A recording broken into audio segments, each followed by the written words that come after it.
लोकसभा निर्वाचन ପାଇଁ प्रस्तुति जोर। ଏହି ସମୟରେ ଭାଇରାଲ ଏକ ବିବାହ କାର୍ଡ, ଗଣତନ୍ତ୍ର ଓ ମତଦାତାଙ୍କ ବିବାହ। ସବୁଠି ନିର୍ବାଚନୀ ମାହୋଲ, ଚାରିଆଡେ ପ୍ରଚାର ଜୋରସୋର।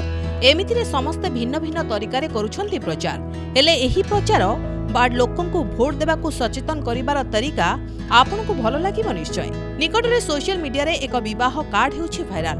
ଏହି ବିବାହ କାର୍ଡ ଭାଇରାଲ ହେବାର କାରଣ ଜାଣି ଆପଣ ମଧ୍ୟ ଏହାକୁ ପ୍ରଶଂସା ନ କରି ରହିପାରିବେନି।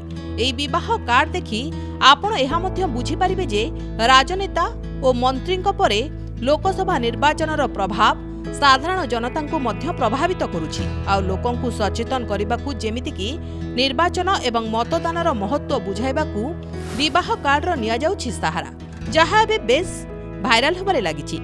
ଏହି ବିବାହ କାର୍ଡ ବିଷୟରେ ବିଶେଷ କଥା ହେଉଛି ବର ଏବଂ କନ୍ୟାଙ୍କ ନାଁ ଉପରେ ଏଥିରେ ଗଣତନ୍ତ୍ର ଏବଂ ମତଦାତା ଲେଖାଯାଇଛି। କେବଳ ଏତିକି ନୁହେଁ, ବିବାହ ସ୍ଥାନ ପରିବର୍ତ୍ତେ ଏହା ତୁମର ମତଦାନ କେନ୍ଦ୍ର ବୋଲି ଲେଖାଯାଇଛି।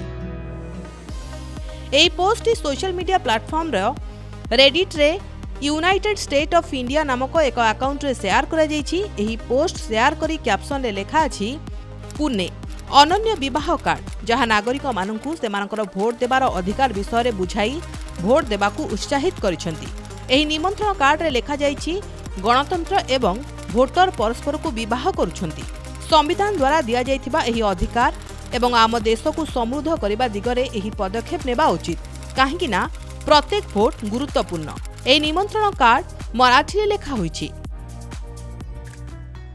ଏହି ପୋଷ୍ଟ ଭାଇରାଲ ହେବା ପରେ ଜଣେ ୟୁଜର ଲେଖିଛନ୍ତି, ଅଷ୍ଟ୍ରେଲିଆ ଭଳି କେତେକ ଦେଶରେ ଭୋଟ ନ ଦେବା ପାଇଁ ଦଣ୍ଡ ଅଛି। ଆପଣ ନୋଟାକୁ ମଧ୍ୟ ଭୋଟ ଦେଇପାରିବେ, କିନ୍ତୁ ଆପଣ ଭୋଟ ଦେବା ଉଚିତ। କିଛି ୟୁଜର ଏହି ପ୍ରଚାର ପଦ୍ଧତିକୁ ପସନ୍ଦ କରିନାହାନ୍ତି ଏବଂ ଏହାକୁ ସମାଲୋଚନା କରିଛନ୍ତି। ତେବେ ଏହା ଉପରେ ଆପଣଙ୍କ ମତ କ'ଣ? ବ୍ୟୁରୋ ରିପୋର୍ଟ, ପ୍ରମେୟ ନ୍ୟୁଜ୍ 7 ଡିଜିଟାଲ।